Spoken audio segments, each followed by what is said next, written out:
obviously that's kind of why you're in neutral in the first place, right? You're working your way up, you're getting an advantage state started. But we'll also talk about things you can do in neutral to, minimize the risk of you getting knocked into a disadvantage state, right? Which is obviously kind of the vice versa of advantage state. Yeah, okay. And there's definitely a lot of sort of, defensive / like evasive things you can employ to avoid getting knocked into disadvantage like that. So we'll discuss how that kind of ties in with the offensive things you can do in neutral. Oh, okay, sounds good. Yeah, and we'll talk about each of them on. Okay. So that's the classic. Let me know if there's anyone mostly about neutral though. Mm-hmm. Okay. So definitely, yeah. I was just I try to like connect everything together, because we'll talk about advantage and disadvantage and other stuff like that in the future lessons. Like that's a later part of the training plan, but just to kind of establish like this is sort of the first step to everything, right? I like kind of bringing that together, kind of a broad overlook. Neutral is definitely the right place to start. Oh, okay, that's I kind of feel like I'm kind of focused around neutral, but that's kind of good. Mm-hmm. So this is gonna be a good one for sure. Let me know. Usually, we end up spending the most time with these neutral lessons talking about Squirtle because definitely like the typical PT game plan involves playing most of your neutral with him, ideally. So we'll talk mostly about Squirtle. Okay. And then we'll talk about Ivy and Zard, sort of how they can be used effectively and times where you shouldn't, right? So like Squirtle is kind of a neutral character to me. Like he always has these certain benefits that make it possible to play neutral at any point against basically any character as him, which is always really nice. Wait, that really? With against every character? I would offer almost every character, yeah. I mean, I think he gets the job done. A lot of times people will ask me, they'll be like, oh, but in this matchup, don't you like to play, Ivy against this character? And I'll tell you, like, I still think Squirtle does great. So, whoa, that's good. It can be a personal take, but we'll talk about that because it's funny that you mentioned that because, like, if there's a couple matchups you feel maybe Squirtle doesn't do that great, and then I would love to kind of just, like, sum up my thoughts on those and try to explain why I don't mind them as much. Oh, okay. So, hey, I'm sorry. A family member he just came in. He doesn't know what I'm doing. I have to tell them real quick. I'll be back. All right. Hello. Sorry. All right. Yeah, my bad. My nephew. It's all good, my nephew came in and I haven't seen him in a while, so I just had to let him know. Yeah. No problem. At all. But what were you saying? I threw the arena code in the chat. Sorry. So join up good. with that when you're ready. And I know. I mean, that was basically it. If there's any like matchup or something, certain set of characters, archetype that you want to talk about, like, how to play Squirtle versus these characters, then I could totally get into that. It's really up to you. We'll talk about the general stuff, of course, but if you want like an example, a lot of people will tell me like, oh, I don't want to play Squirtle against characters that outrange him, right? So maybe that's how it feels. That can be I hear that a lot. So we can talk about that, I mean, I wouldn't mind starting with that. It's pretty good. Let me know, of course. We'll be flexible with it. Okay. Oh shit! I didn't even know I typed it in. That's my bad. Jeez. Let's see. Yeah, so when I feel like I struggle with projectiles with Squirtle too. What's it called? A warm-up game. Yeah. Just a little, kind of get into it, and then we'll discuss. And if anything pops up in that game, then I will we'll talk about it maybe in more detail. If something about neutral I think is like important, because it's always nice to see it kind of in action. Oh, okay. Yeah. Right. I was saying I also feel like I struggle. Oh wait, can you hear me? Hello? Oh, I was saying I feel like with Squirtle I also struggle against projectiles sometimes. Okay. Yeah. Definitely. I don't know if you were muted or what, but I couldn't. Yeah, I accidentally muted myself when I was typing. Yeah. Oh, okay. So yeah, well, we can talk about projectiles too. I like to focus on stuff like that, because I mean everyone knows how to play neutral, right? At the end of the day, like you learn as you get experience and grow as a player. So it can be very helpful to see like the different kind of aspects of it when it comes to those matchups you might struggle in more. So we can definitely talk about that. Let's do a quick little warm-up game. I always think it's yeah.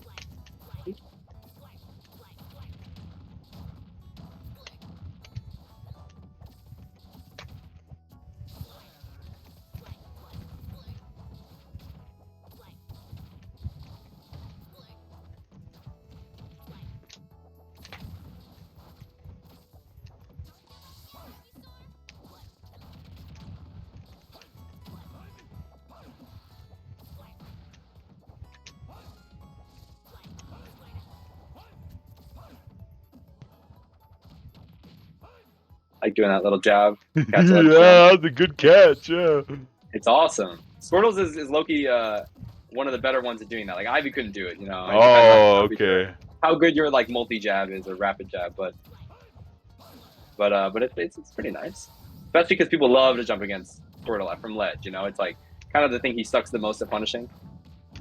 Yeah, that is true. All you could do is like get stray hits, kind of. Oh.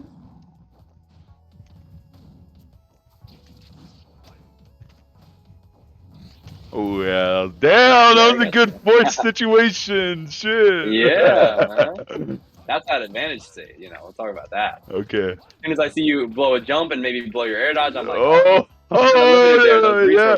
Man, I mostly look for air dodges. I don't really look for jumps with the up air. Oh yeah.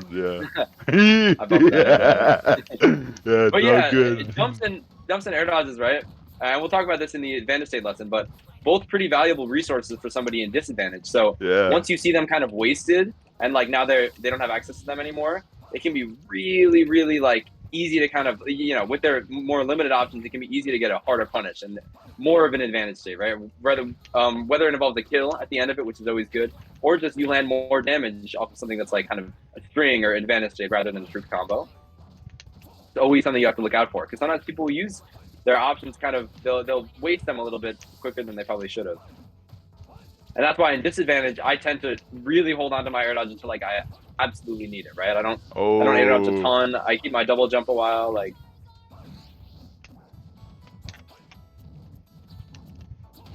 So you only use it like when you have to? Kind of, yeah. Okay. It's definitely, it's preferable to not use those things, you know, because you always want to have them in your back pocket, like, and then you land. If you can land without them, that's ideal. Yeah, that's true. Yeah. Then you save them for like, could save your life in certain situations. Yeah, you're right. Absolutely. That was a good stall there. Oh. But then watch out for that. Watch out for that jump with Charizard. I think that's the most easy one to catch because he has that second double jump, so a lot of people think they can like kind of jump above the ledge, bypass having to get ledge trapped. But in general, it's like it's pretty easy to call out when you look out for it. Oh, I see you trying to go for the downer up there. It might be tricky online, man. I don't know. I was never good at hitting those online. Yeah. Because it's a pretty tight combo. It's like a weird buffer window. Ooh, yeah. Like sometimes I have it pretty down, but other days I always get that up tilt. Yeah. Yeah, the up tilt is brutal. Can that? Oh, fuck yeah. All right. I was about to say, can the up tilt, like, if in case you mess it up, can the up tilt lead into something? No, nothing true, you know? I mean, what's nice about moves with Ivysaur is, like, any vertical move is good because it sets up for his best type of advantage state is, like, a vertical one where they're above you and they have to land, right? Yeah. So if you hit that up tilt after a downer, it's like it's not the worst thing in the world. You can maybe try to bait out an air dodge and punish that with an up air, or just jump up there really quickly and hit them before they can air dodge. It kind of turns into that 50-50, right? Oh, where they're landing above you. Okay. But it's not true, unfortunately. Like that's if you can hit the downer up air, ideally you want to go for it. Yeah, that's true. Okay. But no, we'll talk about that because when it comes to advantage state, that's the next lesson. You know, I don't want to spoil too much. But when it comes to advantage state, Ivy is much more of a vertical kind of string character, right? Oh, he benefits the most off of hitting his opponents up high, and being right below them. Rather than Squirtle, who usually wants to be kind of to the side, like he strings people horizontally. Yeah, I've noticed that too. Yeah. But yeah, we'll talk about that next time. So for today, it's neutral. You know? Yeah. Okay. So I'll just get started with some stuff. You know. Yeah. Squirtle is very important, obviously in neutral, right? Like he's just kind of the PT leader when it comes to starting the game off with hopefully establishing a lead and early stocks. He always plays out like low percents, right? Yeah. And the goal, and you should be very well aware of this, the goal of his neutral is almost always to switch and get a kill based off of an advantage state that you set up with Squirtle, right? So it can be like, I'm playing good neutral and hopefully I'm stringing them along, getting some damage racked up until the point where maybe they're at like 60, 70, whatever. Then I want to hit them either into the corner, into the air, off stage, some sort of disadvantage that's setting up an advantage state where I'm able to switch to Ivy or Zard and secure the kill that way, right? Okay, so it's either you said either in the goal corner or off stage. Yes, those are the two Okay. times where it's most valid to switch. So you could, in theory, switch at any point as long as it's. I don't recommend poor switches in disadvantage, right? Like if you're getting strung along. You have to watch out for that, which that low-key happened last game, where like maybe I hit you with like an Ivy double nair or something. Yeah, I immediately switched. Yeah. Okay. So I don't recommend going for those kind of switches, especially not when it's a character who like has great options to punish it, right? Maybe if it's like Little Mac or something. Yeah, like, you'll be Squirtle is kind of faster than Ivy. You're right. Yeah. Definitely. And if anything, like switching in disadvantage is bad because it's sending you into a character that's definitely worse in disadvantage, right? So, like, okay. He's the easiest to get out of those bad spots because he's the smallest. Yeah. So in theory, it's like you never really want to be off Squirtle at disadvantage, even if it means maybe you have that momentary invincibility from the switch, because it's not worth it to risk that. Like it could easily turn sideways on you if they bait it out and punish the switch harder than they would have just punished Squirtle, you know? Yeah. So my main switches are usually when I hit somebody into the corner, or preferably off stage, right? Because that gives me enough time to switch and then set up some sort of advantage state, setup, trap, ledge trap it could be, or I could go for an edge guard with Ivysaur, that kind of stuff, right? Yeah. And yes, Squirtle is capable of a lot of that stuff. So we'll talk about Squirtle is definitely capable of ledge trapping. He's not great at edge guarding, but he has his ways. Right? Yeah. But the truth is, with Squirtle, he doesn't secure kills. You're right. To be your main goal, right? Yeah. So when you're doing stuff like that, playing neutral, ledge trapping, hitting them into the corner, like even edge guarding, you're trying to get little hits in to rack up damage, but killing should never be your main goal, right? Okay. I see too many people maybe fall into this where like at high percents with Squirtle, they'll start throwing out like kill setups. So they'll either look for like smash attacks or maybe try to get like a deep aerial, something like that, like to kill them quickly off the side, or like back throw or fishing something. For like fishing for back throw. That's the perfect example. Or F tilt setup with the jab blocks. Yeah. I feel like I do that. I fish for F tilt sometimes. Yeah. There's no harm with it, right? Because I actually like that, because we'll talk about F tilt is just in general Squirtle's best move in neutral, right? Like it kind of pulls the most weight. Yeah, when I was playing with you, you used it a lot more than me, though. Yeah. So that's like you're in a good spot. You use it pretty well. Yeah. But you could definitely use it more, right? Yeah. I've played against Can you use it in like scramble situations? Of course you can use it. Okay. Man, it is huge. This is the move that turns scrambles into a good thing. What? So, like, what? That's how I see it, right? Yeah, like in most matchups, you'll be like, I want to get close up to them, right? Yeah. And a lot of the time, people struggle against those projectile characters, struggle against those sword characters, because they're not doing the right things to set up those scrambles and win them with Squirtle. So that's actually what we'll talk about. So just let's overview F tilt real quick, because you definitely could use it more, right? Yeah. F tilt, definitely Squirtle's best move. It is easily like his safest, it's his safest ground move, right? Yeah. It's quick. It can be thrown out a lot of different ways. It can be angled. I guess that's kind of cool. Yeah. Basically no end lag on the animation, so like it kind of just, you can just spam it and even follow up into different things, right? It's like other tilts. You could shield right after. You could jump right after. Yeah. The lack of end lag makes it kind of like a safe, poke in neutral. Oh, and you kind of mix up. It's not huge, so you have to worry sometimes about playing from a mid-range where F tilt won't hit, but other aerials and characters like moves will hit you, right? Like if they have bigger hitboxes than yours. Yeah. So typically the usage of the move that I like is for kind of like pressure, which a lot of time involves shield pressure. So let's give an example. Yeah. Like we're playing in neutral, right? We're kind of running back and forth, whatever. And I see maybe my opportunity to run in with the classic like pivot F tilt, finding like this, right? Oh yeah. So, that's a huge part of my neutral. That's actually integral. Like it's one of my main setups, right? And I want to make sure actually you can do this like the pivot sliding one, right? Like make sure you're consistent with it. Yeah, there you go. Because it's got to be so clean, and you have to be good at spacing it well enough, right? Making sure that you're hitting them kind of like with like a spaced F tilt, preferably. It's not always that way, but just make sure you're clean with these, I guess. Yeah. And make sure you're good at doing them like multiple too, like little 2 flicks, 3 flicks. Yeah, you got them now. I don't have to tell you this.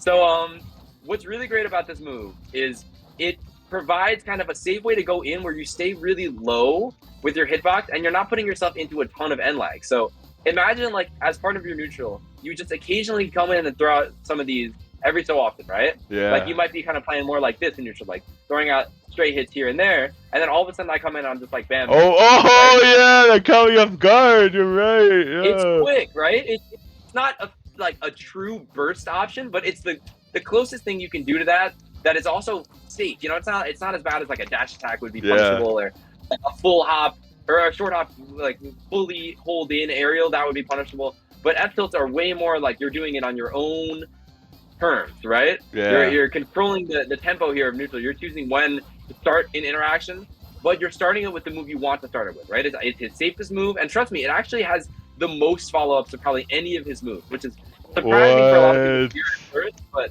it's very, very versatile in that way, like with what you can follow up with.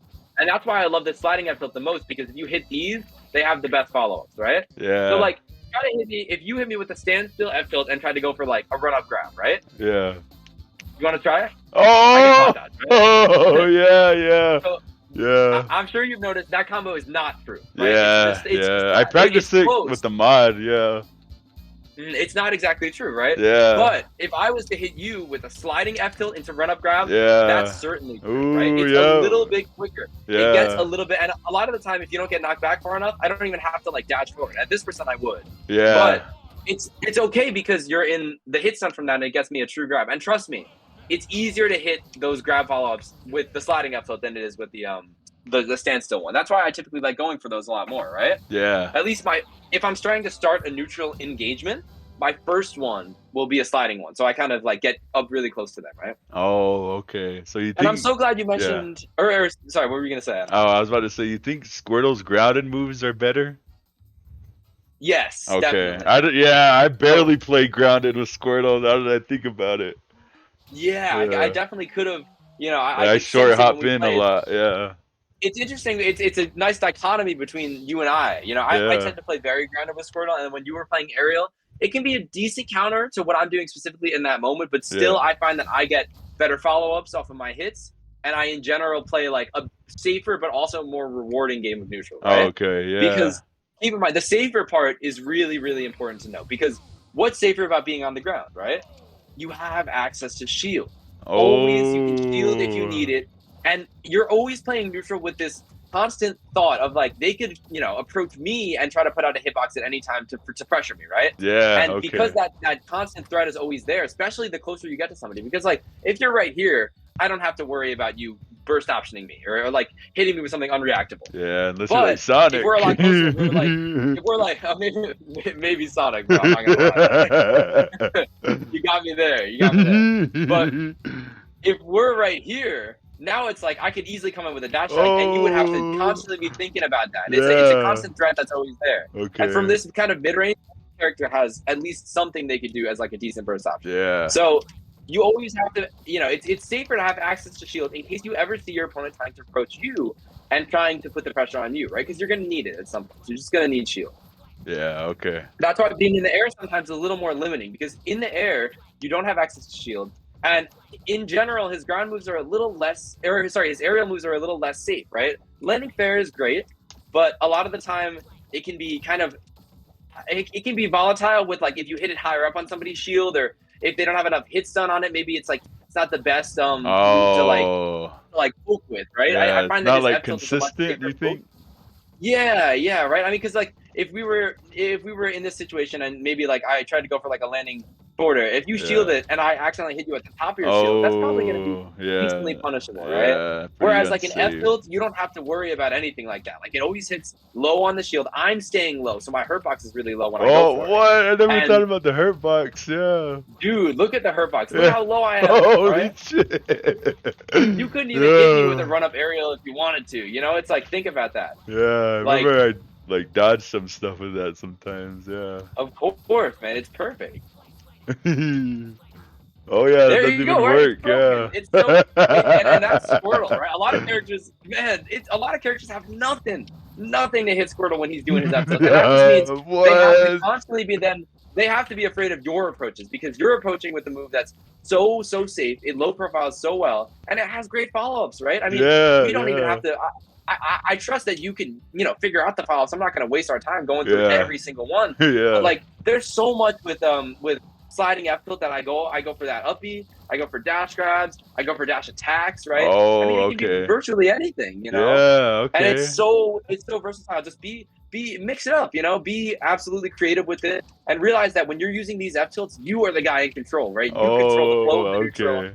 And it's very easy for you to either like react to getting your hit and following up off of that. Like if I see you here, I'm like, oh, I hit him. I'm gonna go for that, right? Yeah. But if I see maybe you shielded it, look and hold shield now, and let's see, I'd say I realized that you shielded it. I can instantly grab right after, and it's still pretty hard for you to react to, right? Like I don't know if you played against certain characters that have setups like that, like a hitbox into an immediate grab, but Squirtle's pretty good at that. Like if you just shield and I just go for it, like it's pretty nice. And even if I hit it, I'm not gonna die. You know, I'm not gonna get hit, so I'll be okay. And I think, you know, that's where F tilt really makes its shine with the sliding one, right? I will say it doesn't have to be sliding. The move is still really great when you use it standstill, but to me that usually has a different purpose. So whereas the sliding F tilt is like, I'm going to approach on the ground, use my ground movement to set up for this, right? Yeah. That's the typical use of the sliding F tilt. The standstill F tilt I like to use after whiffing something else. So this is, trust me, it could be anything. I'm talking, you whiff like a landing fair, F tilts. You whiff a back air, F tilts. Oh. You whiff a dash tag, F tilt, right? Oh, yeah. That just stuffs you out. Yeah. More F tilts, right?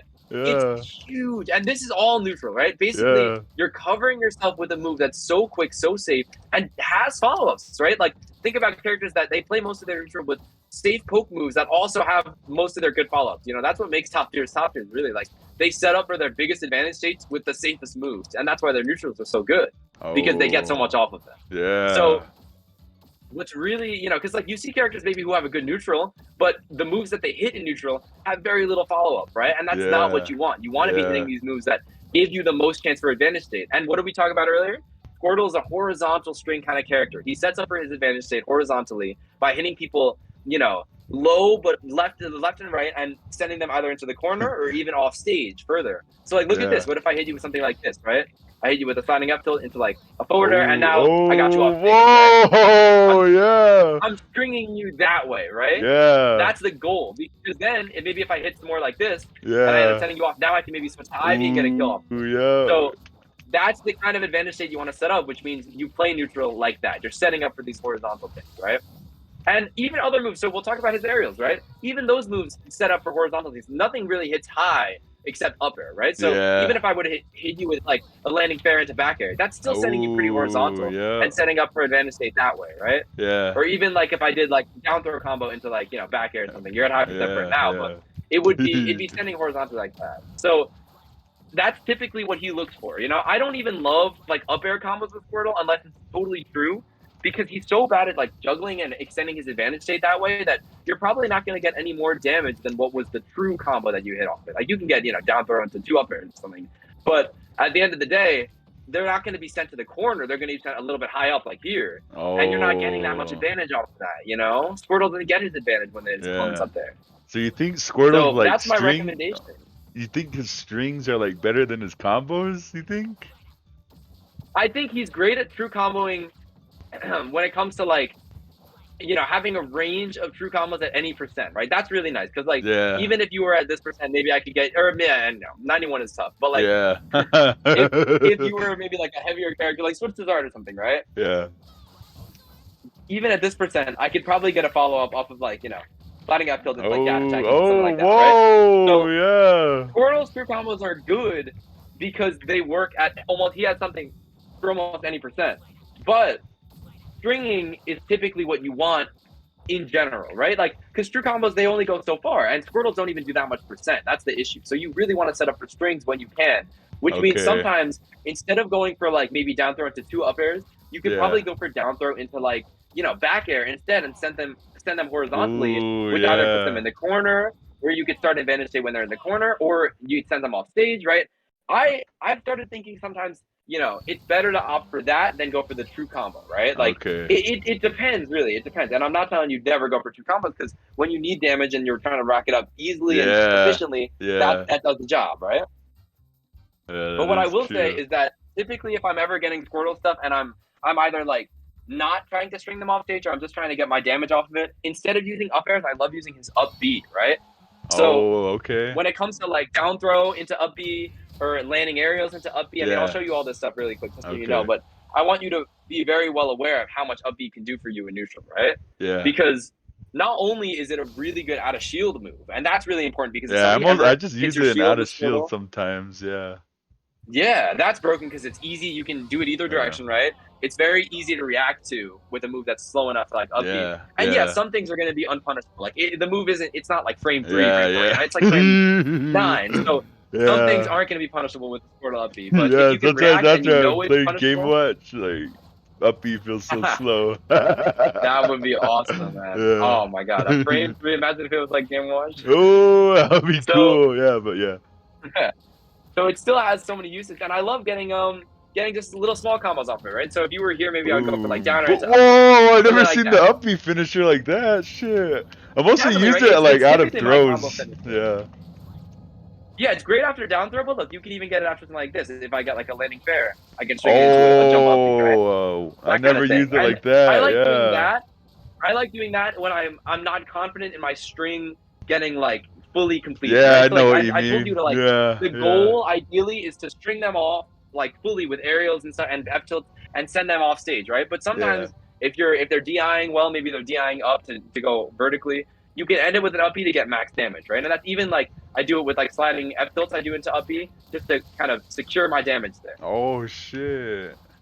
So and the move is huge, right? So a lot of times it can hit where other stuff wouldn't. Like if you're sending them too far with a sliding up tilt, you can still hit them with an up B. And obviously we talked about out of shield also. The tremendous hitbox makes it so useful. Like look at this. Like if you stand still for a second, if you stand still for a second, all like max distance is up B. Look at this. We're so far away, right? But like holy shit! It is gigantic. So it's really, really useful just to be aware of having that neutral. Because trust me, sometimes they'll be approaching you and you'll shield something and you can easily get an up B punish if you react in time. Like, or you can kind of just control that space with a Squirtle up because it's a really hard move to like, you know, space around to shield. Like it has the multi hits make it really hard to deal with. So in general, that's a great move to use more, right? You don't tend to use it in the games we played, which is you know, it's missed opportunity. Yeah, that's true. That's true. Do you think it's a good like killing option? Occasionally it can be a killing option. Sometimes like I find a kill off of it. You know, like sometimes I like to left trap just from this range where like I can cover both the roll and like neutral get up attack with an up B. That's always kind of Does it cover ledge stall? Like when you run out of invincibility? You'd have to be a little closer. Like try that, right? Instead of being back here, I'd probably have to be a little closer like here, but it still would if I was there. You know? Shit. So yeah, and you know what's also cool is it can two frame some characters. I don't know if you've ever tried this, but I do it against like Wolf sometimes or like Fox, you know, characters you want to see it? I mean, just really quick. I'll send you sure. I'll send you a clip. I know exactly where to find it, so I won't waste any time. That's pretty cool. But yeah, I thought that was pretty cool. I can get pretty nice. I remember one time I got a rare curl off of up tilt up B. Yeah, that can definitely I've seen that before. That can be pretty cool. Yeah.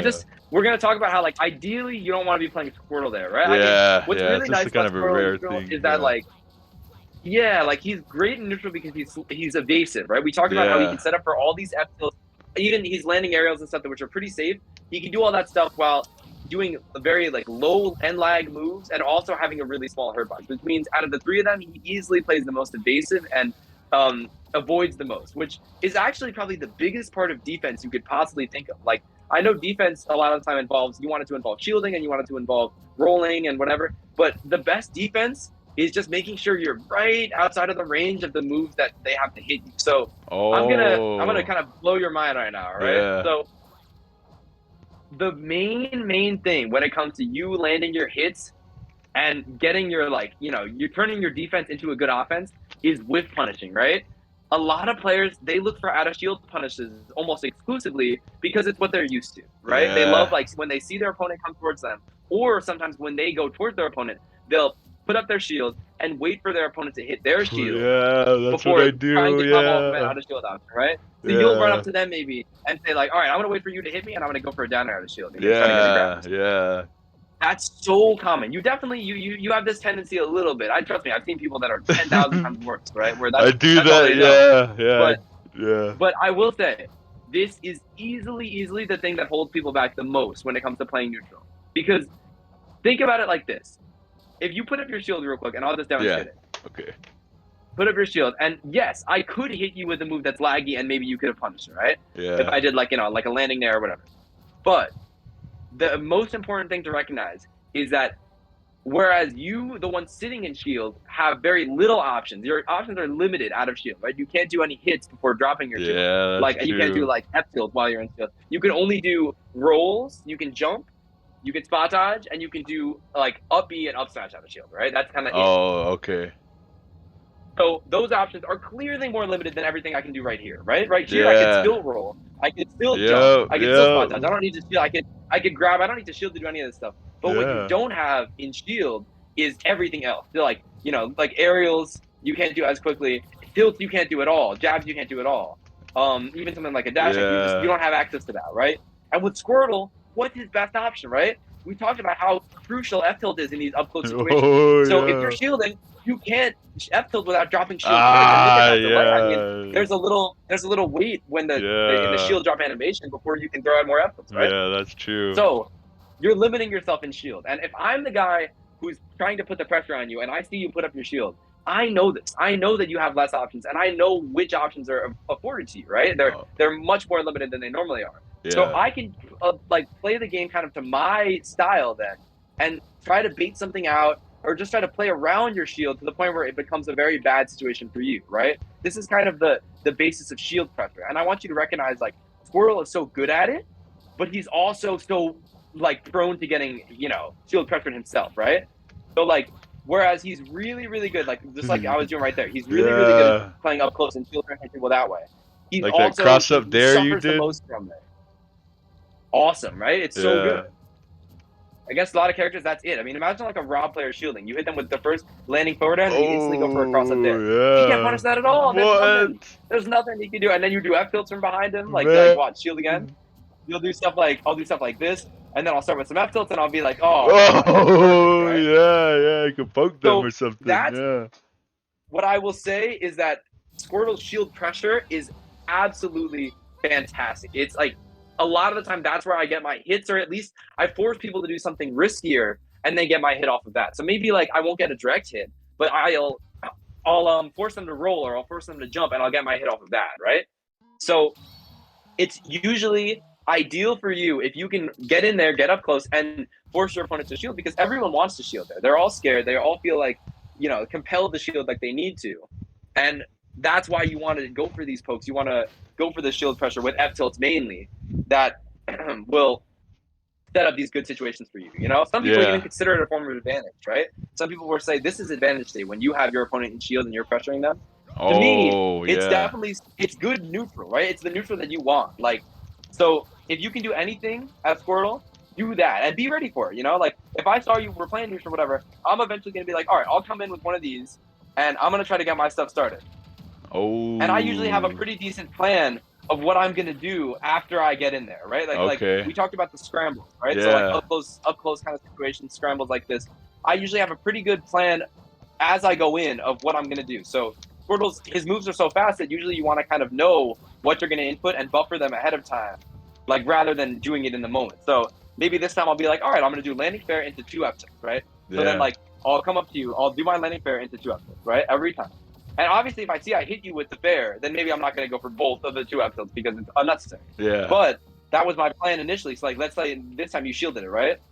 So now I know I have to go for those 2 fairs, and maybe even after I notice that, I'll throw in a dare to poke you, right? Man, yeah. That kind of thing. So I really want you to work on this. Be the guy who goes in and sets up that pressure, rather than the guy who faces the pressure, right? You need, and as Squirtle, you need to be. And trust me, he sets it up well. He's really small, so he's hard to get, to get into shield in the first place. So any moment you can have to avoid getting in shield, don't let them, put you in that situation. Trust that your hurt box is small enough and that your moves are safe enough that you typically don't have to focus on defensive play and shielding. And he'll set up all these great situations of your own while avoiding these situations happening to you, like the reverse, right? Yeah. So that's kind of the main thing about playing Squirtle when it comes to if you're not landing as many hits, if you're playing more of a kind of hit for hit neutral, this is where you can start to excel. You'll set up maybe for hits that you get a little bit more often, right? So I love to start them with either a run in F tilt, like the pivot one we were talking about, or a landing fair, right? Yeah. Because those are his two safest options, and they just the two of them present a great mix-up game between a move from the air, an aerial hitbox, or a move from the ground, both of which are very, very safe, very, very quick, and also set up for good punishment, right? We know about landing fair sets up into great stuff, and we know about F tilts setting up into great stuff, right? Yeah. And then maybe you can also mix in some tomahawks, even like you see somebody shielding. Yeah, I know. I've been trying to work on those. Yeah. Yeah, that's huge too. And now you'll see kind of how that works, right? Because if I was to jump in on you like this after a moment of playing neutral, you would probably feel compelled to shield on reaction, right? And be like, oh, I'm going to shield based on seeing you go up there. That would be like a good cue for a tomahawk, right? Yeah. And once again, I sort of have a plan going into it. Like, I don't trust my reactions to work every single time. So I sort of know, all right, this time I'm going to go for a landing fair, and I'm going to go for maybe a grab after, or I'm going to go for an F tilt into, like, you know, drop downer after that, like that kind of stuff. I have a plan going into it. It's very important. Okay, so you always have to have like a game plan with your like approaches. Yeah, definitely. Okay. Don't make it random. Yeah, I kind of start it. Yeah. If you start it consistently, it'll work way better. Because I'm telling you, these are how you start your approaches, right? If there's anything that makes your approaches clean and consistent, it's focusing mostly on F tilts and forward airs, which is almost all of what I do, right? Occasionally I'll go for like a back air to kind of get in, and I'll start my F tilts that way. Okay. And that can be nice against characters maybe who have a little bit, like if I'm playing against a character with a better like up at a shield or something that I have to kind of space a little bit better around.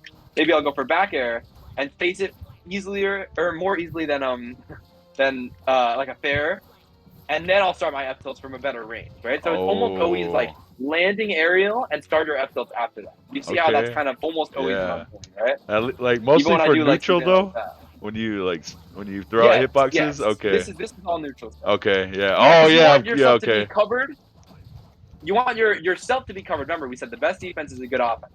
It's defensive to throw out all these hitboxes because it's hard for your opponent to interrupt and hit you in between all these hitboxes coming out.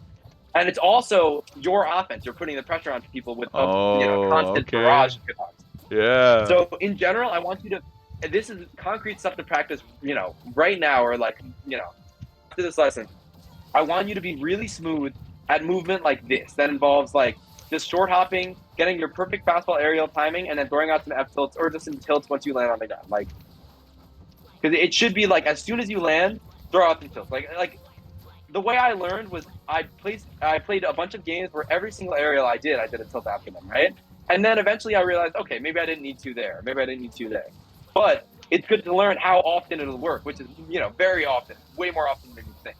So that's definitely something to practice. I used to play in training mode for a long time, and this was my practice routine. I would go into training mode and just make sure I was smooth with all my fastball, my auto cancel aerials, and then instantly tilting right after them, right? That is true. So just play like this. It's really something you should focus on, like in training mode and in practice games. Don't play like this in real game a lot of the time because you need to wait for them to do something and take bait and punishes when you can get them.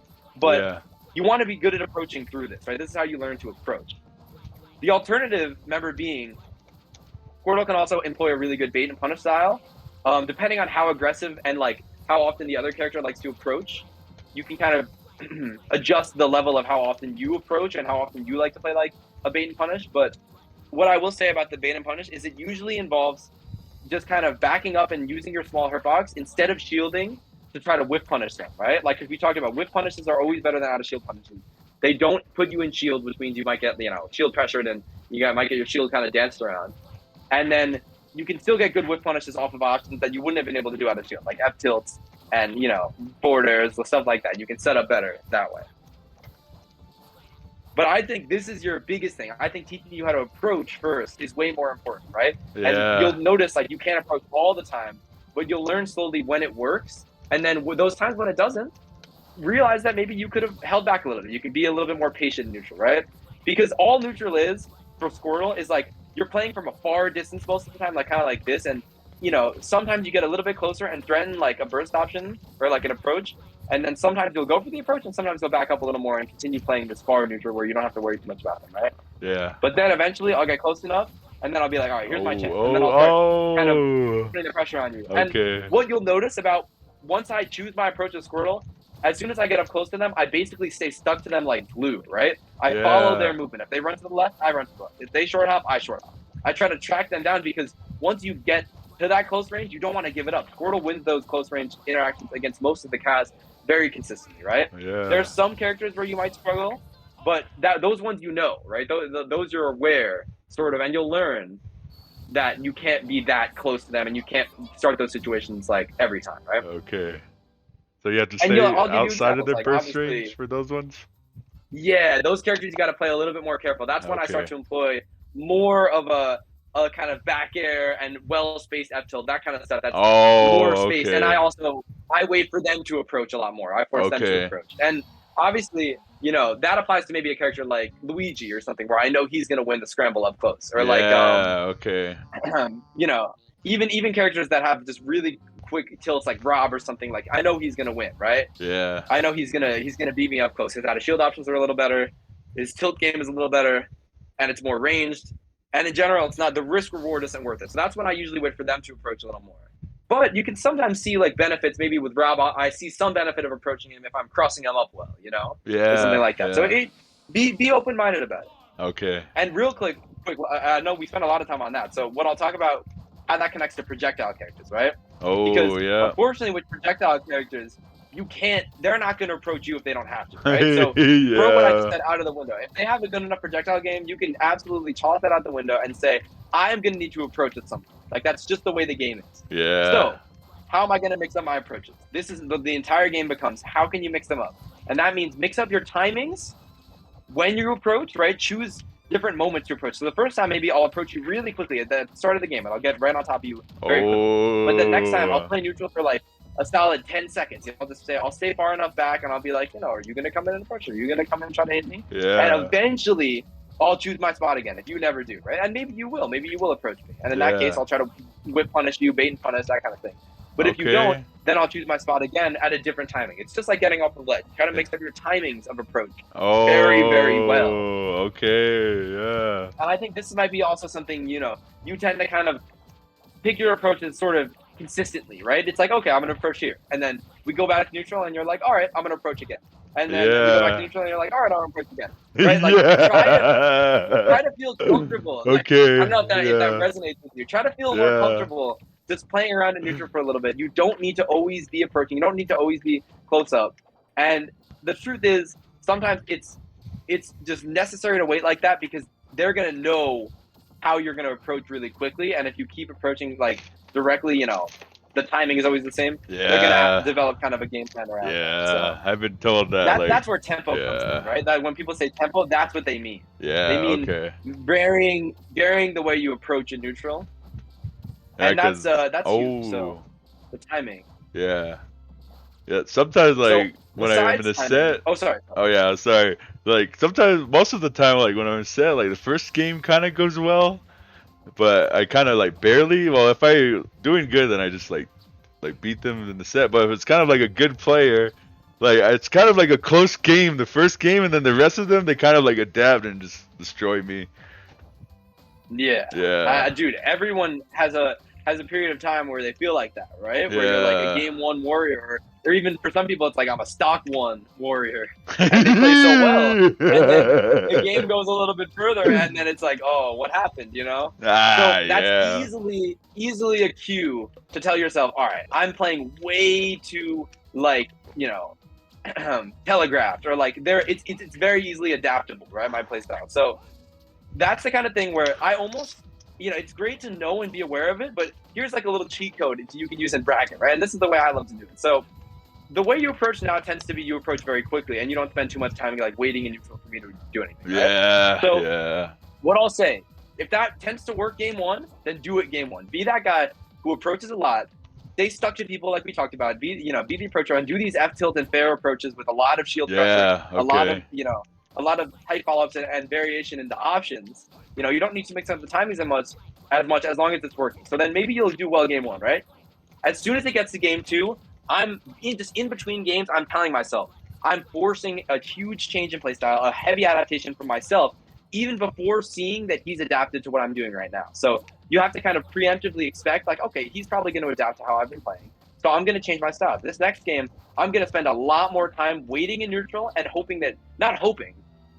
assuming based on your conditioning and the way last game went out, that he'll approach more, right?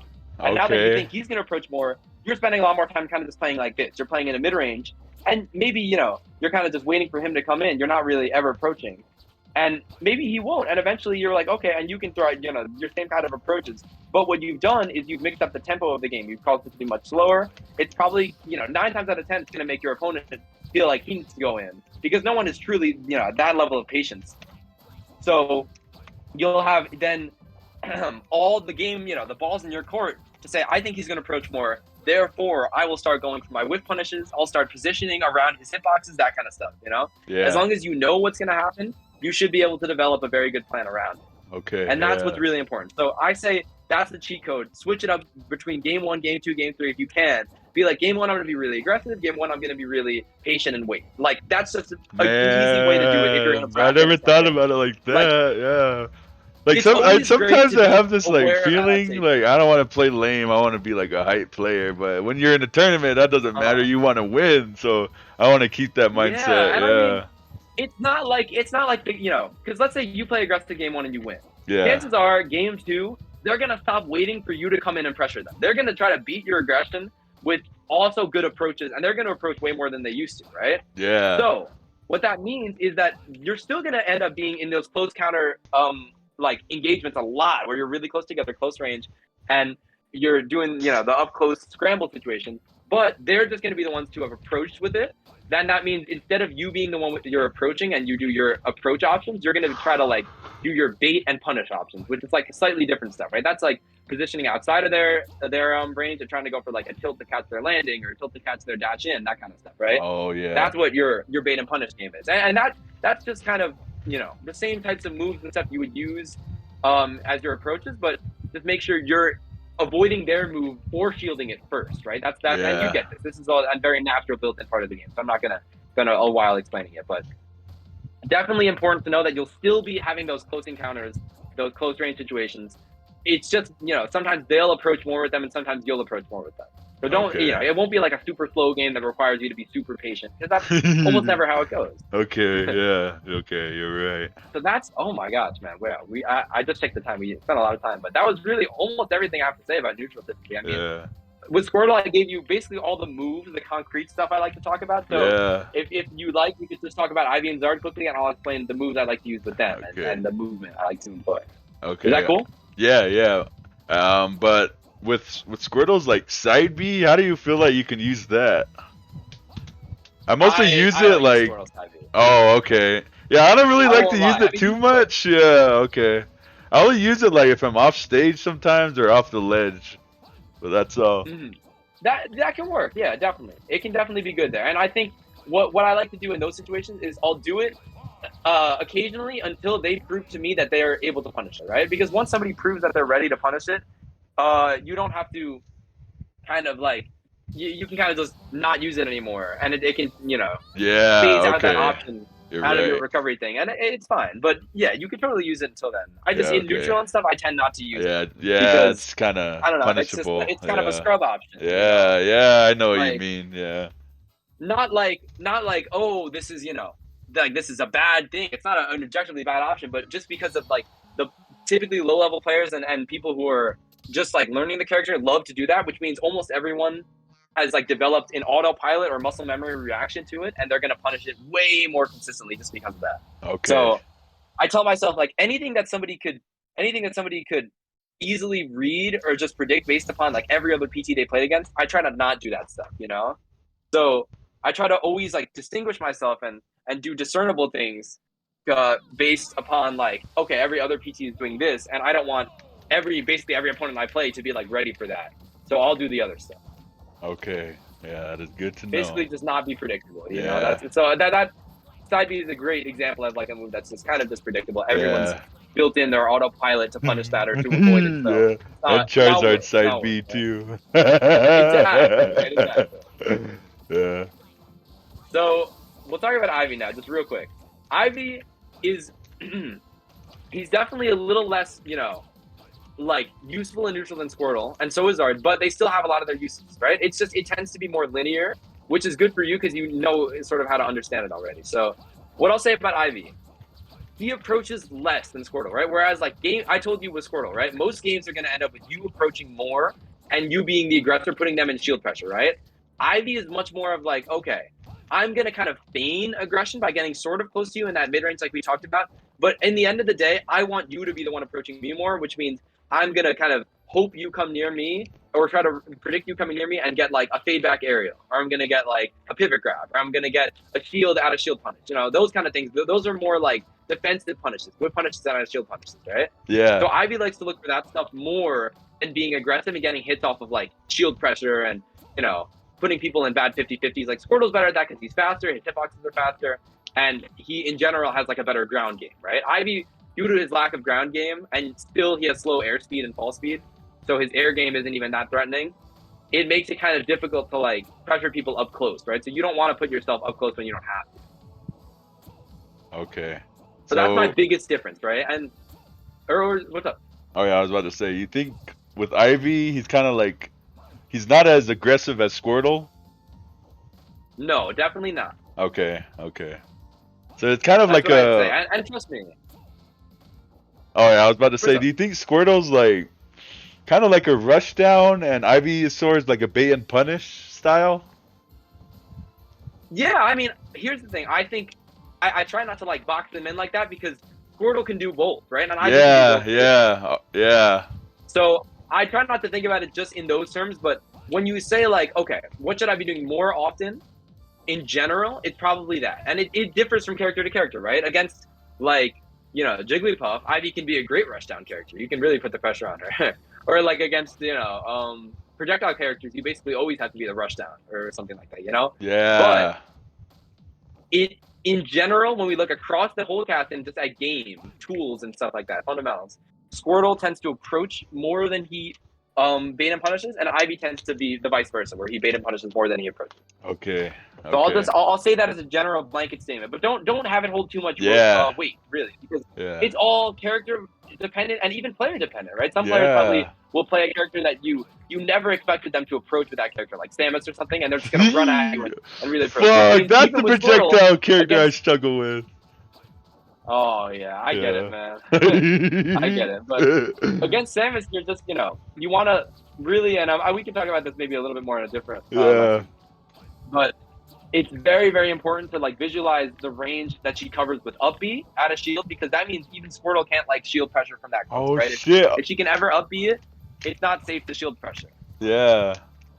Which means sometimes your approaches are going to be a lot less valid, which, you know, kind of entails like you either have to pressure her from further away with like really well spaced moves, like really well spaced F tilt and that kind of stuff. Yeah. Or you have to kind of like wait for her to do something more punishable, which means like maybe if Samus is playing in the corner, right? Like let's say she's playing here and charging up her shot. That means like you kind of have to play around the platform a little bit and try to bait her to do like a run up fair, bait her to do like a run up air, or even shoot her shot and that kind of stuff. Eventually something will prove itself to be punishable, right? So like Samus is one of those key examples of a character that you can visually prove how much space she covers and think to yourself like, okay, Squirtle's not safe to be anywhere near her, which means approaching is really not like valid like that, right? Yeah. The ground space is totally covered by charge shot, by grab, by up B if you're close up. So you kind of need to kind of bait her to come out of her shell and do something stupid by throwing out something that would have been like very hard for her to punish, like a landing Squirtle fair or something, and make her think you're gonna go fully in with it, but then don't.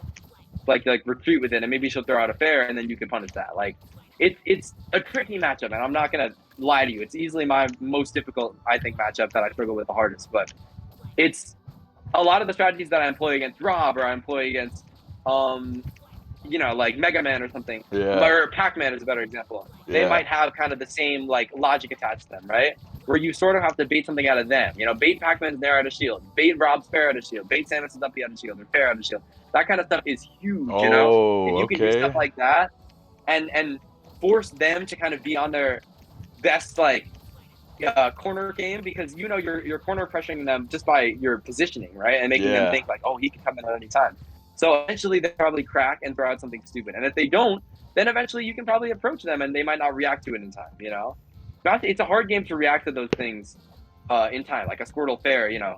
Who's to say if I'm going to with this pair if I'm going to land on the platform or if I'm going to go under and land like that. Oh, so at the end of the day, like yeah. you want to take advantage of those interactions where it's basically unreactable for them and they have to make a guess, a 50-50 between staying there and shielding or going up and doing an out of shield option on reaction. So that's my biggest advice for those kind of matchups. But we can talk about that more at a different time. For now, it's just with Ivy, focus a lot on these aerials that are safe. Yeah. So back air is really it's huge. Back air for Ivy is basically what Squirtle fair is, right? Yeah, and yeah. consequently, it sets up for the most, right? It strings them along really well. It gets a little bit more horizontal than vertical, but it sends them off stage, which is great for Ivy. And it sets up into so much. You know, if I ever get like back air, I might get like, you know, back air into up B or something like this. Oh, yeah. Or back air into back air again. That kind of stuff works really well. So I tend to play neutral a lot with back air. And then the same way that we use Squirtle's tilts, like remember how we were like doing aerial tilt. Ivy can do that kind of with down tilt, right? So it's not as good I at do it that sometimes. It's more laggy. Yeah. But it covers the space, right? And I'm sure you do this like enough where you do like maybe a landing area into immediate turnaround down tilt, right? Oh shit, I never really did it with the bear. Damn. Yeah, do it with bear because those are his two safest moves, right? So yeah. Man, that's pretty quick. Definitely practice that in the same way that you practice Squirtle movement with like aerial F tilt, aerial F tilt. Make sure those bears are really yeah, I was practicing your training drills. And then you down tilt it helped me. I'm glad, dude. Yeah, also, recently the top 3 past locals I went to, I mean, not the last 3, I haven't placed outside of top 8. They're kind of small locals because it kind of doesn't matter, but at least I didn't fall out of top 8. Yeah, that's pretty good. That's awesome, man. Yeah. Absolutely good shit. Yeah. That's very cool. Also beat recently a demon of mine. It was the Rosalina player, so that was kind of cool. Yo, good work. Yeah. That's awesome. You think this stuff is helping you feel more confident and everything? Fuck yeah! Hell yeah! That's awesome. Because the training drills and everything, I feel like that's what really helped me. Like I was so much cleaner and more fluid in neutral when I started playing like that, and that made it so much easier to win those up close interactions to get my damage further, right? And then once you get that, you have all these chances to get your advantage states, and you sort of get familiar with it. You're very accustomed to like what you can do after hits, and it's just it feels so smooth. Everything feels great, right? So that's how I really loved like developing my neutral, was almost just making sure all the hitboxes I threw out were like properly fluid and spaced perfectly and timed well, that kind of stuff. That's what I use training mode for. So I'm glad you've been experimenting with that. You know, I implore you to keep going for sure. Hell yeah, I gotta practice more too. Like that, definitely, especially with that battlefield when you're falling down a dare, I gotta practice that. Yeah, man, it's huge. Those aerials you can use through the platforms, like they're so big. This is actually a great way that I corner pressure people with Ivy. So we'll talk about it next time, how I like keep people in the corner with Ivy, kind of just doing by like this, right? It works really well because you never know when I'm gonna like end up drifting into you with a back air or something. Oh yeah. And I can catch like inkling right there or something. Yeah. Yeah, man, it's such a great move. Keep in mind the 2 hits is really what. Yeah. It's obviously a quick move and everything, but the 2 hits is what makes it because it's so hard to like shield and jump out of or parry sometimes. It's great. It's hard to parry. Yeah, exactly. So that's big, and that's kind of my neutral with Ivy, right? It's the same type of method. I opt more to stay a little bit at that mid range where like Ivy doesn't feel as threatened because my hitboxes will probably hit you before yours hit me, and I'm always ready to throw out these down tilts in case they ever get too close to me. If they run in, you know, you can throw out a down tilt to just kind of swat them away. Like that's the move I use as Ivy when people get too close. So I'll throw out my stuff, and then if you ever get too close to me, I'm gonna be like, all right, down tilt, like this. Oh yeah, that was a good catch. That was a good catch. Exactly. Thank you for it worked out. It worked out. Oh, okay. So that's great, man. I think that's a big part of Ivy's, and there's not that much. Yeah. What about Razor Leaf?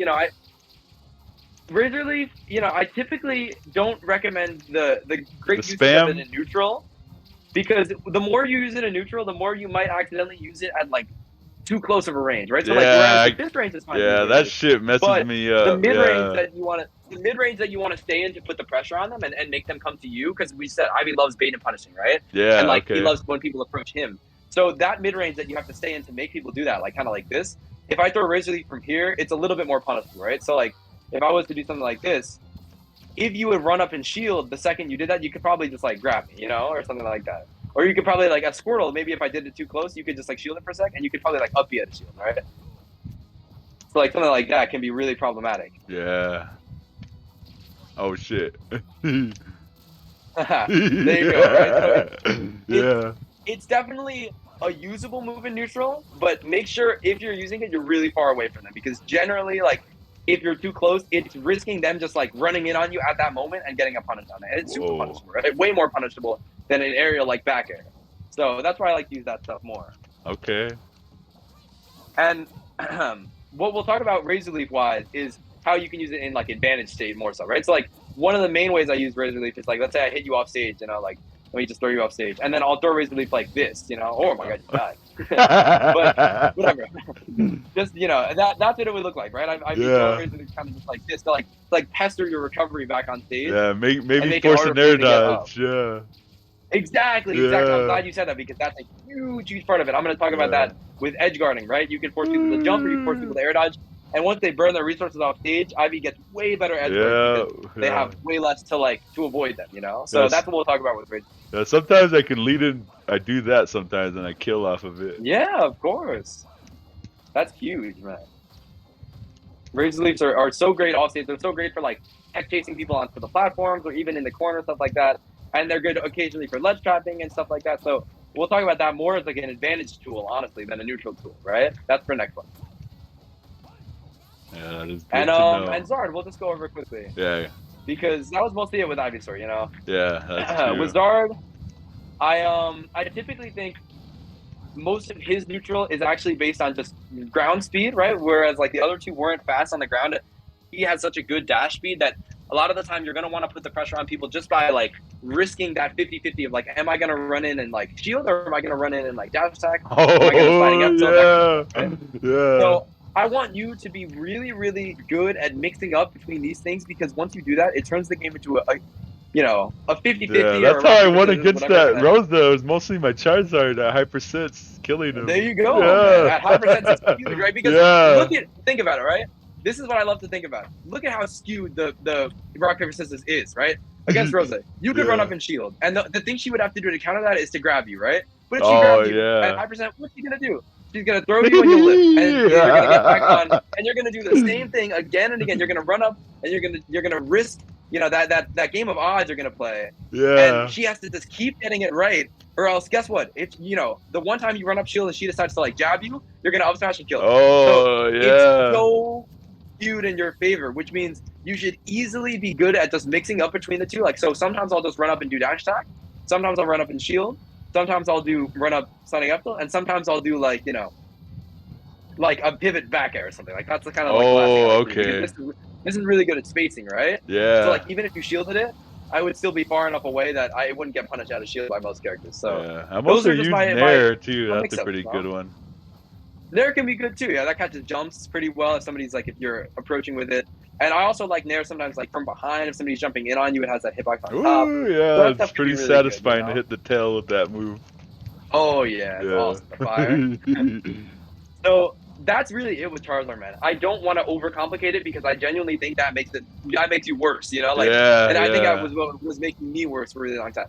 If you consistently force this game of odds that's skewed towards your favor, which is what all heavies do, you know, make sure to use your dash speed.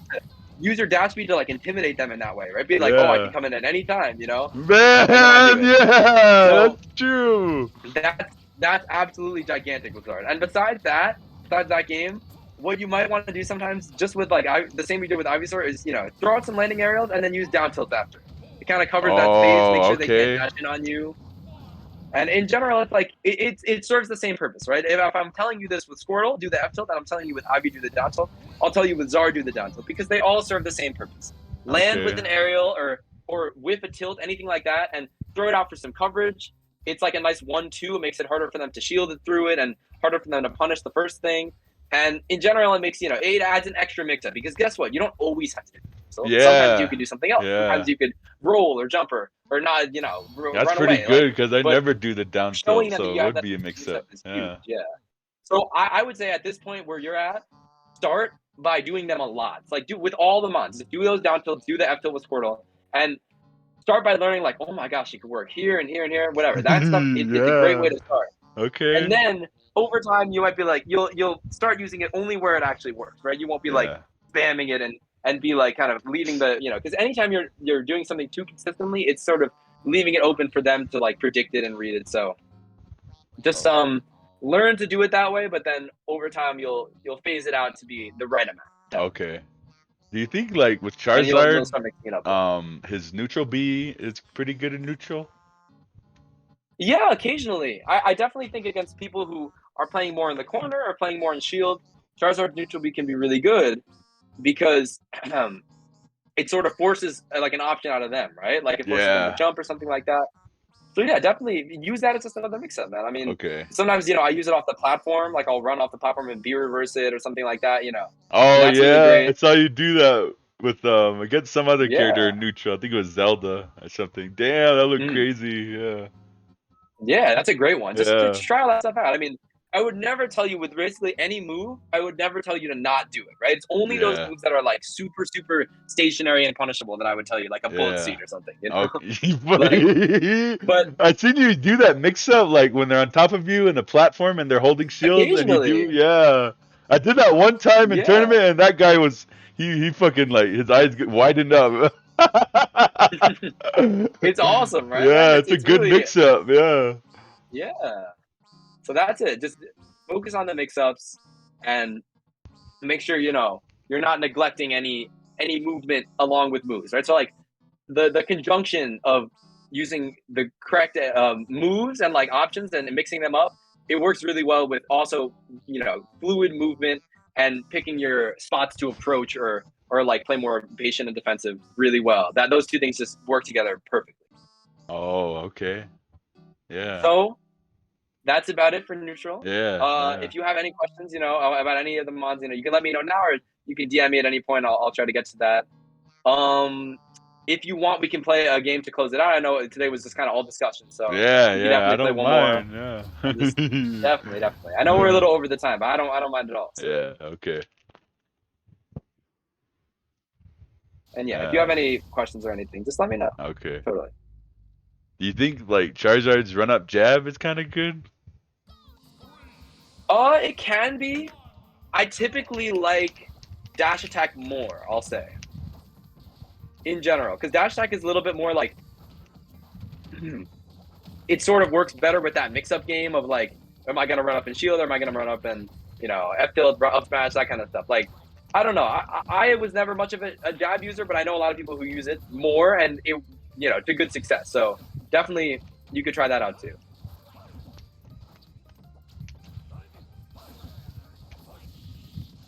I like using jabs actually if people are shielding a lot, because you can kind of mix up their shield timing, right? By like delaying the jab a little bit or doing it really quickly. You have a good mix up between that. So like I could do it against you right here, and you parried the first hit, but then it's always a good mix up that way, I guess.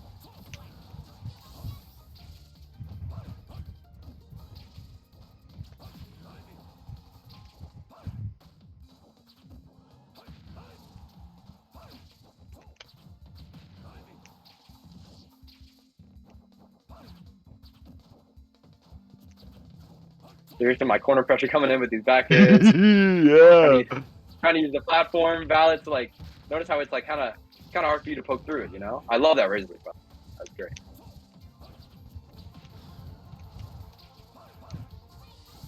I was a little low.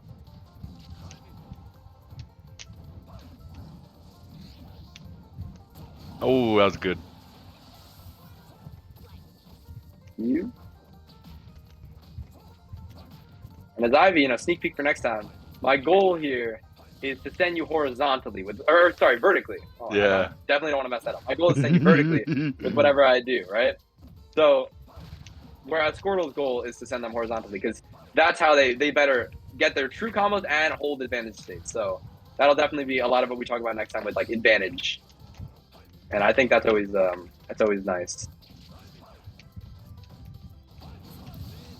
Nice. Got a little greedy there. I thought I could run off in time.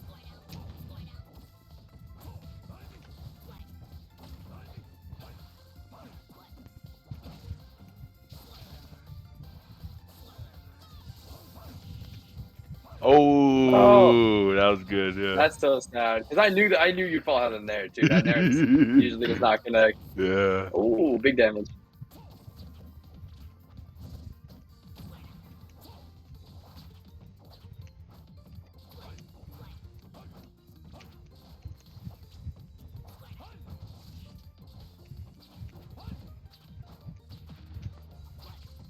See how I might play more in this mid range, but in general, I'm trying to avoid ever being the one who like approaches with it. You know, like if I can get something like that, it's way better than me just like coming in totally on top of you and trying to put the pressure on. Yeah. And I think it's easier to play like this way with Ivysaur. Like being the pressure guy with Squirtle, I think tends to be a little more tricky. You need to be a little bit more like on point with your reactions. So typically, I find Squirtle neutral more demanding than Ivysaur's.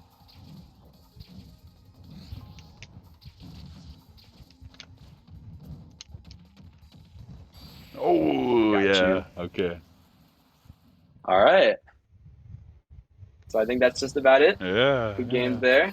And good discussion, man. That was that was a pretty blast. good. Always a fun time. Yeah, that's true. I hope you learned some new stuff and everything. I will. I'll write some notes on our sheet. All right, thank you. I'll get to definitely. I'll copy all that stuff. If there's anything you would like to add, I already shared it with you, right? So you could always go and look and add stuff if you want that there, and questions for next time, whatever, if you have. But yeah, I'll get to that soon. So besides that, let me know if you have any questions. If not, we're just about done. Damn. So you said like with Squirtle with swords, like how would you like? Is that like kind of like the same as projectiles? It's a little different than projectiles because against most sword characters, they're actually pretty valid to like start a scramble versus them, right? They might actually deal with it pretty poorly. So whether it be like Lucina or Shulk or Ike or something, usually they're not amazing in those scrambles because their whole like the point of their game plan is to play at more of like a spaced distance, Yeah. So it can often be pretty valid to play like with mostly approaches versus those characters, especially when you consider that the mid range you're gonna lose a lot in the mid range because they have such big hitboxes. So typically, instead of playing in the mid range and looking for my approaches, I'll almost like play even further back and then just choose my approaches like from there, which means like running in really quickly and starting my approach kind of instantly. Oh, okay.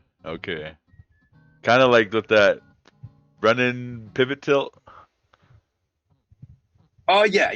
Honestly, man, I'm gonna keep it an absolute buck. Like basically all I do in neutral to start my approaches is either that run up pivot F tilt or a short hop air or back air, like a roar back air. And those are even more rare. I do F tilt the most for sure. Yeah, that's true. Definitely. And when I do those aerials, by the way, I just want to point out, when it comes to playing grounded and stuff with Squirtle, like basically everything I told you today will facilitate you playing grounded like that. But when you do those aerials and approach with them, make sure you're being like short hopping with them instead of full hopping, because in general, it's always better to short hop. It gives them less time to react and telegraph what you're going to do. And Squirtle doesn't fall fast enough or like move fast enough in the air to make full hop approaches worth it, Yeah. So just stay low to the ground, stay with those short hops, and when you can, stay grounded. That's always good. Okay. Yeah. So when you said like with Squirtle, like try to avoid switching, do you recommend like doing like SDIing and like air dodging more? Yeah, I mean, find what works for you. Whatever can keep you on Squirtle longer, then I recommend it, right? Which often definitely involves like proper DI and SDI to get out of stuff. Yeah. But what I will say is it's probably wise to hold your air dodges with Squirtle whenever you can. Instead of air dodging, hopefully you just drift outside of the range of stuff and like we'll talk about that next time in disadvantage. Oh, right? Okay. Yeah. Okay. But yeah, air dodging, because his air drift is so slow after an air dodge and he doesn't fall very fast either. It's like it can be very risky and sort of more punishable than it would have been if you didn't. So we'll just talk about next time how to make those valid. And I gotta write down questions. You're right, because they keep coming up. Did I forget about them? And then when the time comes, I forget. So yeah, I need to write them down. Sounds good. All right, but it was fun. This was, yeah, you're right. It was a blast. Yeah, Yeah. it's a blast, man. Definitely. Thank you for the good Ooh, hell discussion, and I yeah. look forward to our next one for sure. Yeah, hopefully, I don't know, these, help me get better. Yeah. That is That's the the plan, man. goal. I can Yeah. guarantee it. Don't worry. Okay. All right, but you have a good night or wherever you're at. Yeah. All right, you too, Yeah. man. Have a Have a good good one. night. Yeah. See ya.